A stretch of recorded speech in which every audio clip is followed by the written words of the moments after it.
Isaac Property Limited. Mimi kazi yangu ni ya kukuuzia mashamba. Angalia, tumekuletea shamba mzuri, ndio hii. Mahali hakuna mamawe, shamba mzuri, mahali ndio hii. Ndio hii shamba. Hebu angalia huko kote. Hii yote huko ni mashamba za Isaac Property Limited. Huko ndio tunauza shamba zile mzuri. Maji ndio hii. Customer unasema hakunaga maji. Unanunua ploti kwenye mahali hakuna maji. Ndio hii maji hapa. Ona, ukulima ni rahisi. Ndio hii. Haya, hebu angalia huko kote. Huku kote shamba ni maguta. Wengine wanasema kunaga mashamba, sijui wao shamba ni gani.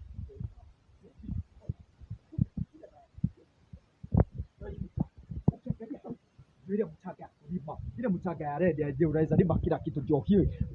Kwa hivyo huko kwetu kwa Isaac Property Limited, shamba ni maguta. Hata ndio shamba ndio hii. Hata unasema huwezi panda hapa. Kwanza hapo ukipanda mahindi, ukipanda moja inatoa mahindi 6.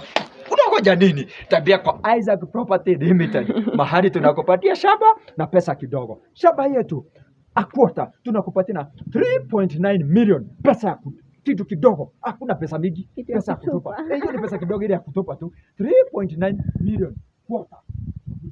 Ndio hii waoneshe. Hii yote ni mashamba. Unasemaga hakuna shamba. Kwa nani amekwambia hakuna shamba? Hii yote ni shamba customer. Kwa hiyo piga namba ya simu ukihitaji shamba ninakuleta huko kwa Isaac Property Limited. Na mahali ukitaka shamba ile mzuri